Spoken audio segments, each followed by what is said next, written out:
Assalamualaikum warahmatullahi wabarakatuh. Perkenankan saya Irsa Bulamani Pradana beserta teman saya Tegar Bela Mahardika akan memaparkan materi tugas hukum agraria yang berjudul perlindungan hukum bagi pembeli tanah beretikat baik dalam kasus jual beli tanah yang bersertifikat ganda. Yang pertama adalah urgensi kebutuhan tanah. Tanah memiliki dimensi sosial ekonomi yang krusial seiring melonjaknya populasi penduduk Indonesia yang mencapai 269 juta jiwa yang berbanding lurus dengan meningkatnya sengketa pertanahan. Kebutuhan masyarakat terhadap tanah terus meningkat menyebabkan konflik berkepanjangan. Selanjutnya, fenomena sertifikat ganda, yaitu dengan adanya peningkatan kebutuhan tanah sering terjadi sengketa pertanahan. Sengketa sering dipicu oleh munculnya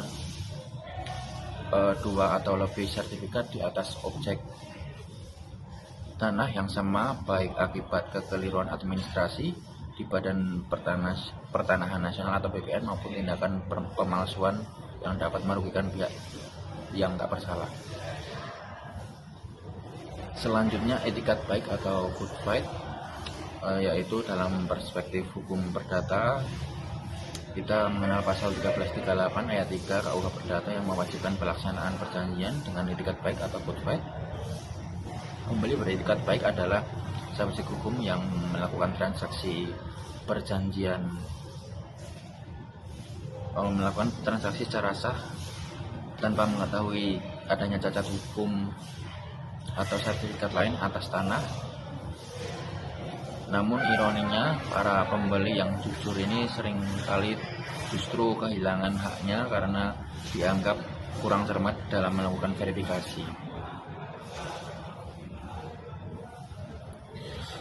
Berdasarkan analisis kami, perlindungan hukum bagi pembeli terbagi dalam dua klaster.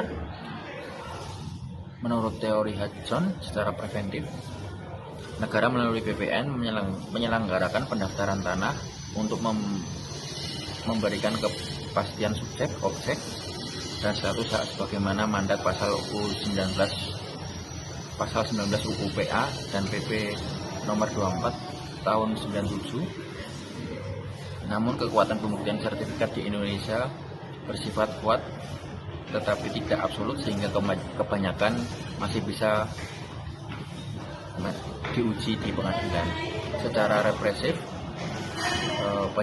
penyelesaian sengketa dapat ditempuh melalui hukum administratif di BPN, mulai dari pengaduan hingga pembatalan surat keputusan maupun melalui jalur litigasi di peradilan.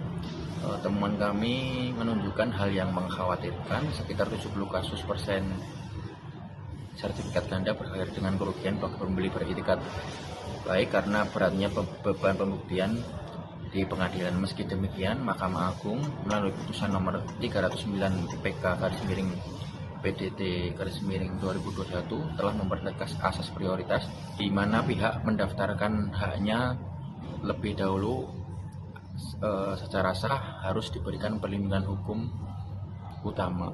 Baik, selanjutnya akan dipaparkan oleh teman saya Tegar Bela Mahardika. Baik, saya akan melanjutkan pemaparan materi. Secara normatif, instrumen hukum melalui UU PA, PP nomor 24 tahun 1997 dan KUH Perdata sebenarnya telah menyediakan ruang perlindungan yang cukup bagi pembeli beretikat baik. Mereka yang bertransaksi sesuai prosedur berhak mendapatkan pemulihan hak baik secara yudisial maupun administratif. Namun secara fakta, implementasi perlindungan ini masih jauh dari kata optimal. Banyak pembeli tetap mengalami kerugian material maupun imaterial akibat sistem data pertanahan yang belum akurat. Mekanisme verifikasi pratransaksi yang lemah, serta beban pembuktian yang seringkali diletakkan secara tidak proporsional kepada pembeli sebagai pihak ketiga yang jujur. Hal ini menegaskan bahwa sertifikat ganda bukan sekedar masalah sengketa antar warga, melainkan kegagalan sistemik dalam administrasi pertanahan negara.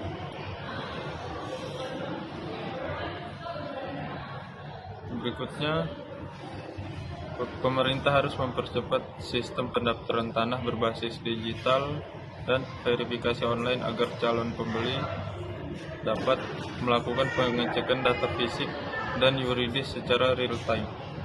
Membangun mekanisme pembuktian yang lebih sederhana bagi pembeli beritikat baik di proses peradilan untuk mengurangi beban korban.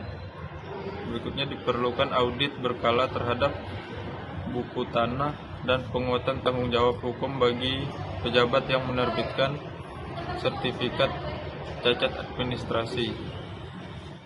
Peningkatan edukasi masyarakat dan kampanye publik mengenai tata cara pendaftaran dan verifikasi sertifikat. Baiklah, pemaparan materi kelompok kami atas perhatiannya. Terima kasih. Wassalamualaikum warahmatullahi wabarakatuh.